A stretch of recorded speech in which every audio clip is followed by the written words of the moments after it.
Well, here we are back in Dublin at Dublin's Burlington Hotel, where I spoke to entertainer David Parks. David claims that he's had a miraculous cure in Medjugorje. Now, he had suffered from Crohn's disease. Now, it could be said that he was very, very much the reluctant pilgrim, because it was never his intention to go in the first place, and it was something he was talked into. The way I'd look, I don't want to know about religion going out. I don't want to know anything about it. And I'd left home as well, so I mean, everything was compounded. A couple of years previous to that, twice, or a year previous. And so we were only back together and trying to get things together. So I said, look, I don't want to know about religion. Keep religion out of it. I'm going for the holiday. That was it. So we we departed and arrived in Dubrovnik airport. We transferred to coaches. We were delayed going out because of aircraft problems. So we set off on the journey, and we stopped at a place called Nahum for a break and had a cup of tea and a sandwich. And then we headed on then further on down to Medjugorje, and that's where all the problems started as far as I was concerned, because they started saying the rosary on the coach. So I got very agitated, and I had a video camera with me, and I was banging it down, and I was twisting and turning, and Anne was banging me saying, listen, you're making a show of me, stop it, Jesus, I'll never come with you again. And so this persisted, and we arrived in Medjugorje, and we were shown where our accommodation was, and Anne said, come on, we might as well go down and have a look at Medjugorje anyway. And so we walked down the little pathway and onto the main street, which is only a main street and a church and a few little shops. That's all Medjugorje is. Went down to the Church of St. James, and I said to her, well, is this it? She says, I don't know. Must be. So I said, well, it's just as well. Dubrovnik is 3 hours away. That was the rock I perished at. So we went to bed Sunday, got up Monday morning, and out of respect to Father Peter, we said we go to the, and said, well, come to the Mass with me this Monday morning, and then we go the following day, that we could head off down to Dubrovnik. So I went to the Mass, and he was doing a little healing ceremony up at the back of the church in a lovely little graveyard. And Anne says, well, come on up anyway. Sure, come on up. So I wanted to bring the video camera up anyway, take a few shots. So went up and didn't really take the camera because I was a bit nervous. Maybe he might get upset with me taking it. So I was taking shots of the gravestones and the few people and so forth. So he was laying hands on people and they were hitting the deck, and I was going over to her and saying, look, this is all his hypocrisy and hysteria. All these people are hysterical, I should say. Once one does it, they all do it. They all feel they have to do it. They can't be left out. And I'd wander away and I'd come back over again and say, look at this is ridiculous, So she said to me, will you not have a blessing? I said, hang on a minute, leave me alone, don't. So after about 4 occasions of this, she managed to persuade me to stand in line to have a blessing. So there were 3 other priests giving blessings, and I was blessed with them, and they had nothing at all. So Father Peter came along, he put a crucifix into my hand, and he said to me, is there anything you want to tell me? And I said, I've been very sick, just out in this. I said, fine. So he put his hands on my head, started to pray, and he began to take the crucifix out of my hand. And I woke up on the ground, staring up at Senator Donny Cassidy. So I looked up and I said to Donny, I got up and I was dusting myself down, felt very embarrassed, and I said, Jesus, what happened? As he parks, he says, the spirit is with you very strong. He says, you've been out for 20 minutes. So, I remember lying, sort of being a bit aware of what was going on. I remember trying to get up once and couldn't. But this fantastic peace, incredible peace, and this warm feeling passed through me. So I got up after I was a bit embarrassed about the whole thing, and funny story, the wife who was there at the time, I'd given her the video camera to mine. She'd never used a video camera in her life. But all of a sudden, between a few Americans telling her, listen, it'd be handy if you took the lens cap off, managed to get the thing working, so she got the whole thing happening. So I didn't really pass any remark about that at all. But as the day went on, I noticed that when I'd eaten, I had no pain, and I wasn't running for the loo. Because one of the things with Crohn's disease is no matter where you go or when you go, you'll find out where the nearest loo is. Because it just takes a hold of you. Everything passes through you that quickly with the pain, the whole lot, bang. So I knew where all the loos were, but didn't have to use them. No, and all the food is very greasy. It's all cooked in oil and grease and the whole lot. So that really didn't strike me that anything had happened for about, I suppose it was the Thursday, that was the Monday. Thursday, finally I realised, Anne said to me, listen, you haven't been complaining of pain and you haven't been running to the loo, and she says, like, you're beginning to straighten up. All that gaunt looking is beginning to disappear out of your face. Well, I said, I've no pain. I said, I haven't a bit of pain, not a bit of pain at all. And even like from where the surgery was, it was always tend to be a bit tender and sore, but that had all sort of begun to disappear. So the other fascinating story about it was, like, I was beginning to feel good, and the place began to take on a different meaning. Now, this, as I said, this is all subconsciously, but it was all happening. And on the Thursday, I was getting a little bit of a buzz out of the place, and I began to feel like there is something special. Now, on the Sunday night as we arrived, Anne said to me, listen, I want to go down to the evening Mass, because we hadn't got Mass. She hadn't got Mass that day. And we stood outside, you couldn't get into the church, and it was freezing cold. And everybody thought it was 5 o'clock, but actually what 5 o'clock was, the rosary started. And this was all in Croatian. I hadn't a clue what was going on, so I'm sitting out there freezing to death. But at 20 minutes to 6, the birds went berserk outside the church. Absolutely crazy. And I said to her, Jesus, what's that all about, you know? Like, is it mating time or what is it? But following that, we were told that the apparitions appear at 20 minutes to 6 every day to the visionaries. So there's something was going on. The birds were delighted for some particular reason. And this was every day that they used to go crazy at that particular time. So I decided to go to confession. I hadn't been to confession for years. And at that time, he just went over. The priest sat on chairs or the wall, and they just took a little spike in the ground which had a display on it, whether they were English, Dutch, German, French, or whatever it was. So you just sat down in line, and he heard your confession. So I said, bless my Father if I have sinned. And he said to me, why did you come to Medjugorje? So I explained to him about the illness and that we were offered this trip. So I said, is there anything you want to tell me? So I just told him the usual things, that I had been away and all that. And he said, for your penance, he says, there's somebody in your group, he said, and you'll be a great consolation to them. And I said, this priest was from California, so I hadn't a clue who he was. So I said, hang on, Father. I said, there's 168 people on this flight. How am I to know? He said, I don't know. That's your penance. So I went over and said a few more prayers, and sort of said, geez, this was so strange. So I never said anything to Anne, the wife of it, because she said, like, you're mad, you know. Something I would have thought up, you know. So the Thursday, we went to... on the Tuesday we went up to the vision site, which was the most magnificent feeling I've ever got in my life. He climbed up this rocky terrain to a little site where there was a few crucifixes and a few candles and little altar lights all lighting with petitions that people had. But when I walked onto this, I got the greatest feeling of peace. I just stood there. I tried to pray but couldn't pray at all. And there was people praying in the distance, a group of Hungarian people, pilgrims who were praying. And there was people sitting in the corner who were singing, you know. And I just stood there looking out over the valley.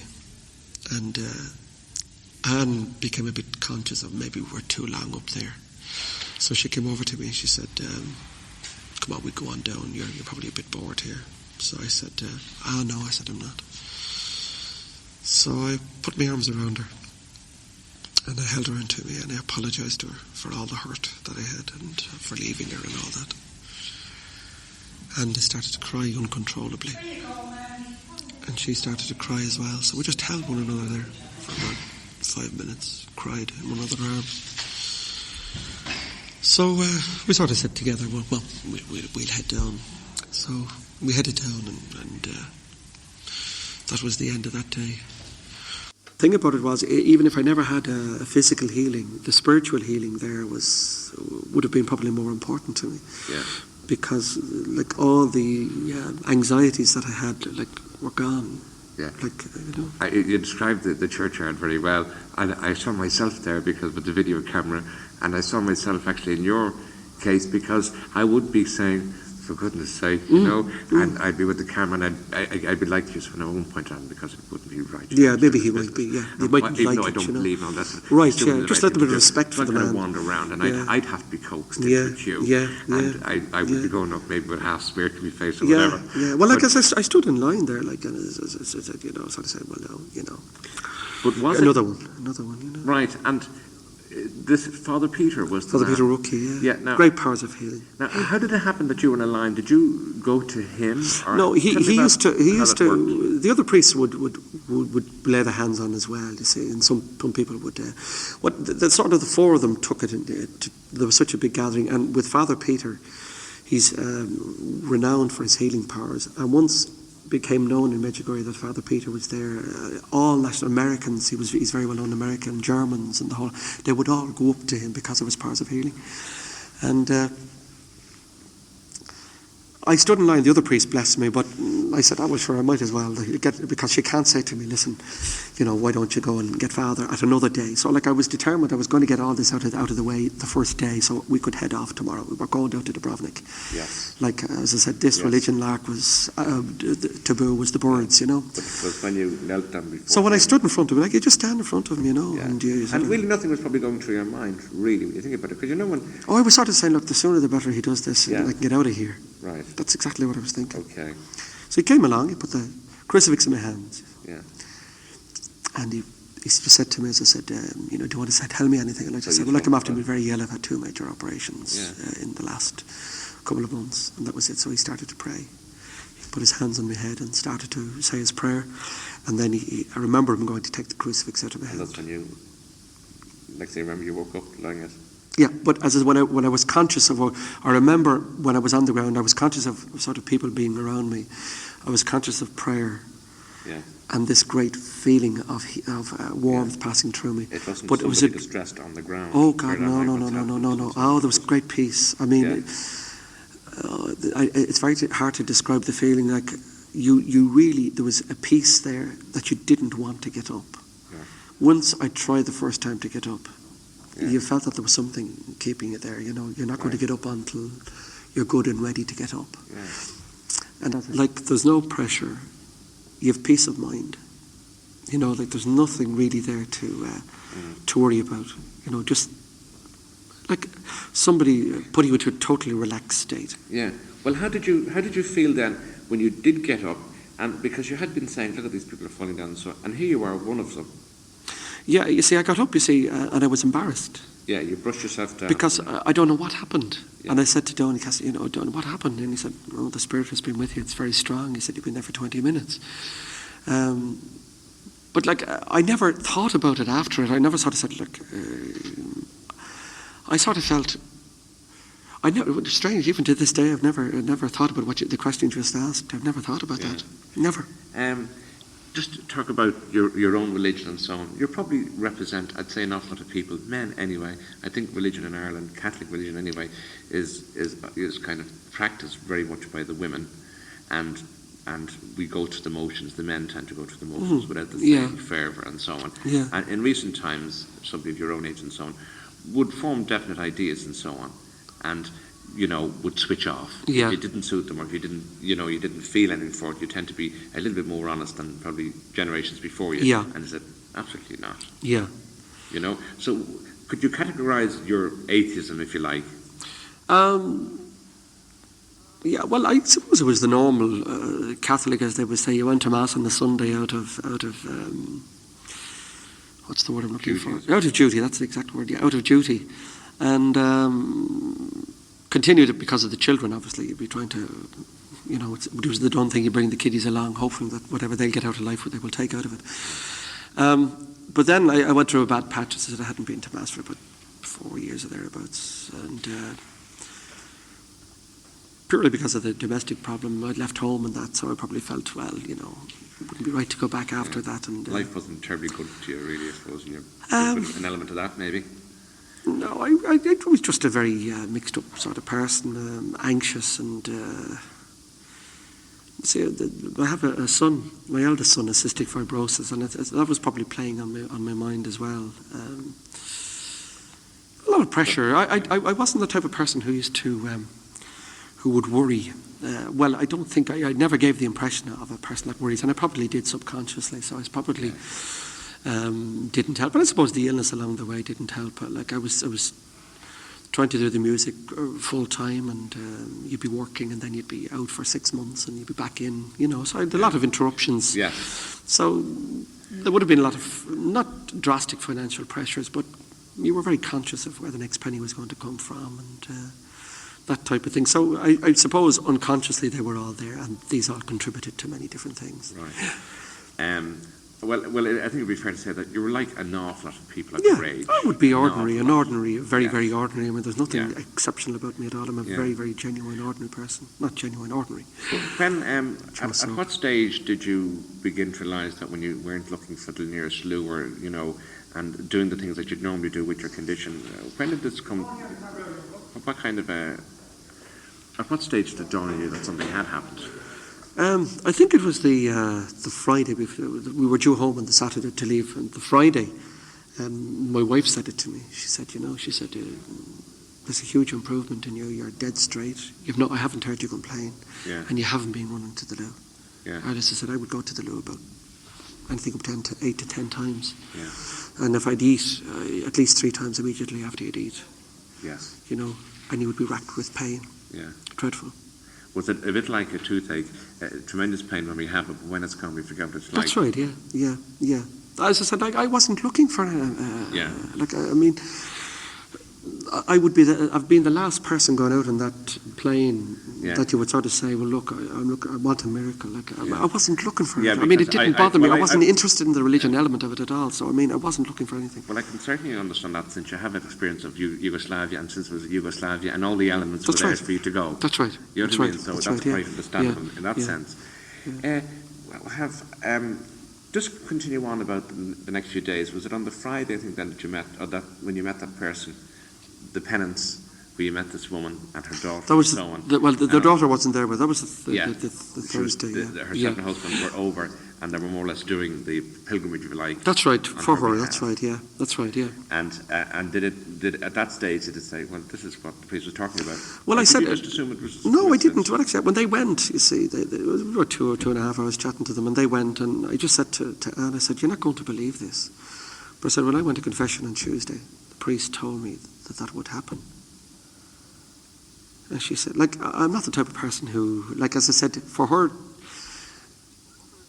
to see me going down, falling down in the spirit, she would have said to you, look, there's no way he'd do that, because I was going on and said, this is all hysteria. There's no way I would fake anything. Something definitely happened, because I would be out to prove that it was all fake. Because I had a brother-in-law who was very into the charismatics, and he used to tell us about this, and I used to make an awful laugh of him over it. So, there was no way that I would be standing up there. If I felt anything at the time, I would be fighting everything to make sure that I stayed up. I wouldn't be going down under any false pretenses. Did it ever occur to you that somebody like you, maybe with your thoughts and your lifestyle and how you lived your life up to that point, did it ever occur to you that, well, why did I get relief? Why was I cured? Did it ever occur? An awful lot of people say to me now that I was cured for some reason. Nobody seems to know what it is. I've been given a great talent of a good singing voice. So maybe somewhere along the way I'd be able to do something for somebody along the way. I don't know. It does always seem that cures and that thing in general it tends to be very arbitrary. And while if all the people in Medjugorje on that trip, if you like, who are looking for something, yes, that who went out looking for something, you would be to say the least, an unlikely candidate. Yeah, well, I suppose our Lord works in many strange ways. Like if you look at St. Paul, who persecuted and scourged, and then he was one of the great people with great faith after that conversion. How would you associate the Catholic Church, say, right, as you know it, with the miracle of the Son? Do you consider the spirit, or what happened to you in the graveyard, did you ever look at it, say, as a Catholic thing, or as just something that was beyond a particular religion? Or did you ever consider that? Where was it coming from? You know? Well, anything that happens generally happens through the intercession of the Lord, you know. It's a very difficult thing to do. I would classify myself as being a very good Christian. Yeah. I would never do you any harm. Yeah. I would always try and do it. If I could do you a good deed, I'd try and do it for you. Right. I would never try and do you any harm. I don't really know. There's no answer to that. There really isn't an answer to it, you know, because I think a Buddhist would look upon his religion as being, if he believes in it and practices it to the letter of the law, would regard himself as being. How did the rest of that trip go anyway, after meeting those people? Well, we were only there for a week. That was really the end of the week, wasn't it? That was the Friday as such. Friday, yeah, Thursday or Friday. Well, we went to see.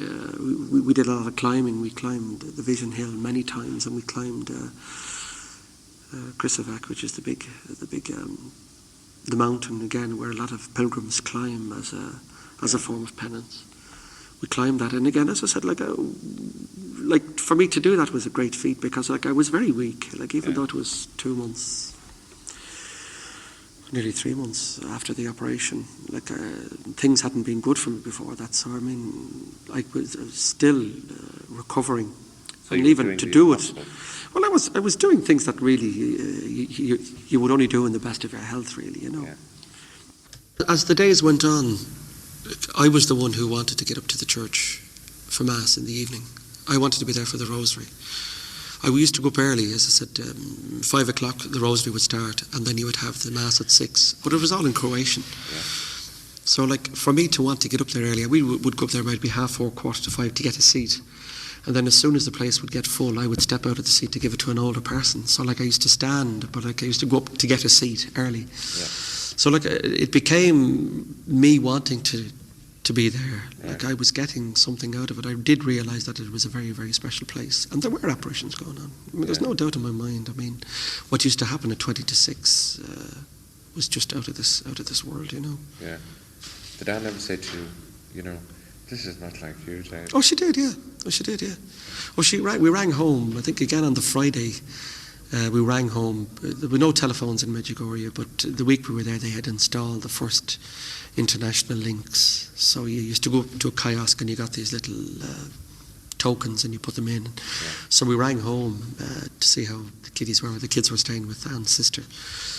And Anne got on the phone all excited about what had happened, you know, and she was relaying to them, you know, there's a huge change in David, and you know, physically he's seems to be a curing or a healing of some sort, and physically or mentally, then the spiritual end of things, he seems to, she went out really hoping that spiritually that I would make a bit of peace with myself. Yeah, that's all she wanted out of it.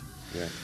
So we got both, really. Right. And the biggest thing to me was really the spiritual thing, you know. Yeah. The physical thing is incredible, but the spiritual thing is the peace of mind that I got out there was far more than I could ever realise or ask for. Tremendous. Just going back to the arbitrary thing about cures and how you were helped and so on, and maybe how an awful lot of other people weren't. And we couldn't really talk in numbers because we don't really know. That's right. You know, and people come from so many different countries and so on. But I think if I was in your position, I might still be asking, why? I know I'm a nice fella. Everybody likes to think we're very reasonable people. I don't think anybody, you know, everybody would say they're reasonable. And they would want to know why. And I still haven't got over the arbitrary thing. It's because it can't be answered, really. Maybe it just can't be answered. Well, I don't think you... I was a very fortunate person. There was people going out there, you know, who were probably a lot more worse off or a lot iller than I was going out. But I don't know why. I can't answer the question of why just me. I mean, there were people going out there who were very good Catholics, who were very religious, and there were a lot of people there who weren't Catholics. You know, there were an awful lot of people who visit Medjugorje who are not Catholics, or non-believers, but go there because of what's there. It offers hope. And offers, so like I went out totally skeptical. I mean that. I told Anglo, look, I don't want to know anything about religion. Don't talk to me about it. Don't. Yeah. So I wasn't open for anything that was going. I didn't look for something. The receptors really weren't out. Weren't there. But they do say that's he tends to go for the people who. So you came back, and can we say that your condition was it an instant? Was the cure immediate? Was it gradual? Or how it probably must have been immediate, but I just didn't recognise it. Right. Like I wasn't looking for a cure. Yeah, the toothache had gone, so we forgot what the pain was like. That's right. Yeah. So when you came home and so on, the weeks went by. As the days, I must say, towards when Anne said it to me, then it sort of struck home. God, you're right. You know, like I was very stooped going out, and then all of a sudden I was quite erect, and I had no pain, and I was conscious then, like when I'd eat, like that I didn't have any pain or I didn't look for a loo. Yeah. So I mean, then it hit me. God, something has happened. Didn't like to believe it was a miracle. I don't think, because I didn't think it was worthy of a miracle as such, or this healing. So I sort of said, well, something has happened. Yeah, maybe trying to minimize it. Miracles only happen to important people. That's right. Well, I'm not so much that. Yeah, that's the way spiritual. And you weren't really spiritual. That's right. You didn't really have it, but you had it as a cure. That's right. A healing. Yeah. Exactly. Yeah. A healing. Yeah. But as the weeks and so on went by and so on. Well, the funny thing about it, when we arrived home, we were met at the airport by two colleagues of mine. I had involvement with the three lads in a video production company, and when they met me. They thought there was something very special about me, almost as if I wasn't walking on the ground. When they saw me, they just could not believe this transformation. I looked so well. Right. There was this great presence of me. And even my own kids, when they saw us, when we got home, I mean, I never stopped talking about this thing to Medjugorje. I mean, family came up to the house immediately after we arrived, and I was telling them about this, that, the other. Like, I just couldn't shut up about the place. Like, if ever they wanted an advertisement for Medjugorje, like, I could have been their PR person. Like, I was just, everything was forthcoming. And my own family, like my mother and father, said, look, just couldn't get over this. But the kiddies just saw this great transformation in me. So much so that the eldest left the room and went outside, ran out of the room crying. And like when I finished talking, I went out to Anne and said, look, what's up? And she just said, well, Laura just can't get over how well you are and how well things are between the two of us. She said it's the happiest thing she's ever had. Yeah. So, and then, like when I came back in here, I went back up to the hospital. I had an appointment with them a week and a half after I came back. And like the week before I went out, I'd been up with them complaining and saying, look, what am I, Jesus? And they were saying, the guy walked in and says, good Jesus, he says, like, what happened? Whatever you're doing, give us it, whatever you did. So they did some tests, and there was no trace of the Crohn's. And how did they react to that? They just said it's unusual. No, they just said, look, it has to be. Yeah. We did all we could for you. There's nothing we could do for you. Yeah. Whatever it is, keep taking it.